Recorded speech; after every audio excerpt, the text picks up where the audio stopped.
Akshaya Patra, that divine vessel that fed every visitor who sought out the Pandavas in their exile. That's a story we know. But did you ever stop to ask what Draupadi felt, being responsible for all this feasting?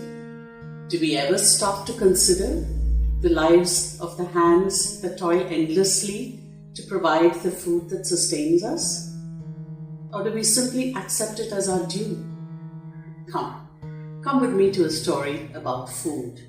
A story found in the Aranyaka Parva of the Mahabharata.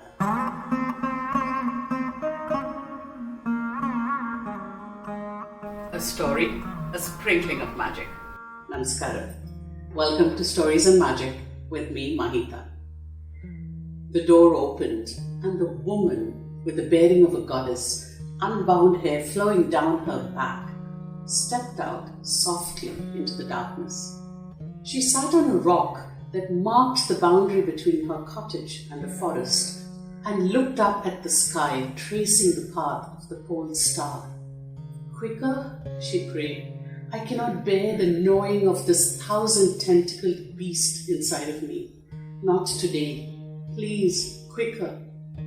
She was menstruating and she was exhausted and ravenous.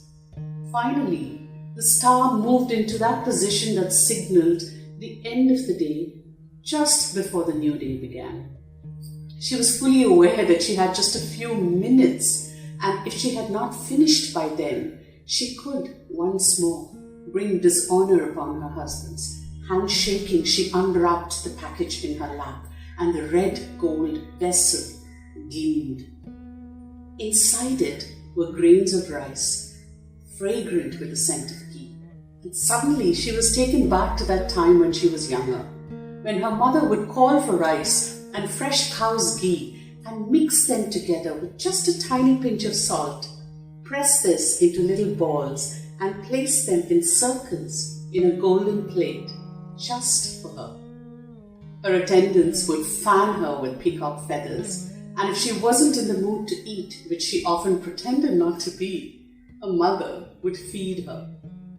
She was Draupadi, princess of Panchala, wife of the mighty Pandavas, and she, who had once supervised royal feasts for thousands, was now cursed. It hadn't always been like this. Yudhishthira knew of the difficulties that could arise when they left Hastinapura. And so, "Go back," he pleaded with the people who had followed them. "This forest is a dangerous place." "It is our risk," they replied. "The ground is hard," he said, "and grass does nothing to soften it." "Your love for us is the greatest comfort," they insisted. "My brothers are filled with grief at the loss of our kingdom and at Draupadi's humiliation at the hands of our other brothers. I cannot compel them to hunt." "We will not burden you with the task of feeding us," they reassured him. "We will fend for ourselves." He couldn't hide the torment of shame and self-loathing in his eyes. That night, after everyone had retired, Daumya, the family priest, came to the eldest Pandava. "Once upon a time," Daumya said, "in a time when humans had not yet learned to feed themselves, they were afflicted with hunger and suffering. The sun god, taking pity upon them, drew up the waters of the oceans into the skies, the vapors of which Chandra, the moon, converted to clouds, which then descended back on the earth in showers. Seeds sprouted, and man learned the art of tilling the soil to feed himself." "Pray to Surya," Daumya said. "He is the sustainer of all life. He will surely help you." Pleased with Yudhishthira's prayers, Surya offered his vessel, reddish gold like his rays. "Fear not," he said. "For the complete time of your exile, for 12 years, nobody who comes to you will go away hungry, as long as your food is prepared in this by Draupadi. It will be inexhaustible till she partakes of her sustenance for the day." And so it was. Till that day, the sage Durvasa, the sharp-tempered receptacle of Rudra's anger, came to visit, accompanied by his 10,000 disciples. Prompted by Duryodhana, That scheming Kaurava, believing he would be received with renewed energy by Draupadi after she had eaten and rested for the day, the Rishi visited late in the evening. Terrified, desperate to buy time, the eldest Pandava requested the Rishi and his entourage to bathe in the river nearby, saying he would have a feast fit for the gods ready when they returned. Draupadi had no words. She had already cooked for the hundreds who accompanied them and had served them all before collapsing in exhaustion, as she had done every day since they had been driven out of their home. She had served everyone, ensuring none would go hungry, and only then she had sat down to eat. And what was she to do now? Everyone knew of the wrath of Durvasa. Krishna? She turned at the call. It was the only man who could, after all this hurt and hardship and humiliation, bring her any measure of comfort. I'm hungry, he said. Will you not feed your friend? Draupadi leaped up from the ground where just a moment ago she lay robbed of all spirit. She was a wounded tigress in her rage. Krishna held her off easily and laughed. Slow down, Panchali, he said. You make me fear I will lose my eyes to your nails. All I asked was for a little food, not your life.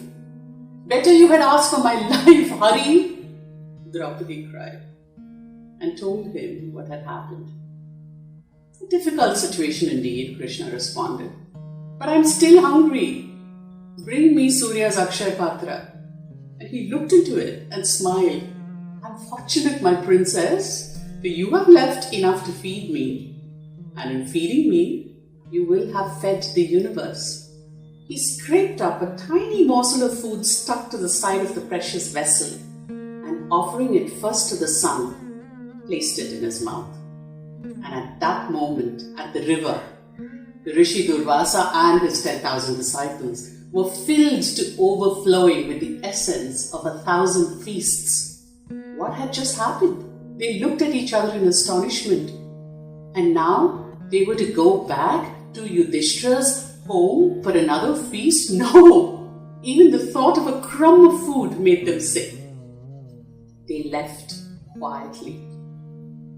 Princess, it was Dharma's son. Draupadi knew the words that he could not bring himself to say. But she waited. She wanted him to beg, to humiliate himself, like he had humiliated her so many times.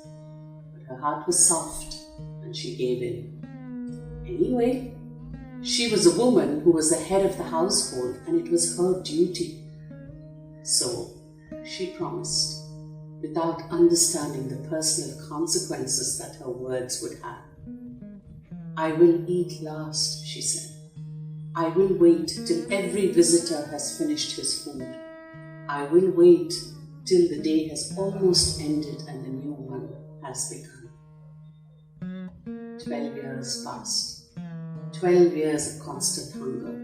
12 years of hurried food shoveled into her mouth in the middle of the night. Draupadi sat on a rock at the boundary between her cottage and the forest. She looked up, tracking the path of the pole star. I will eat my fill one day, she swore. I will eat in the light of day, and I will not eat the leftovers from somebody else's feast. And they who have lit the fire of humiliation and hunger in my belly will one day be consumed by those very flames.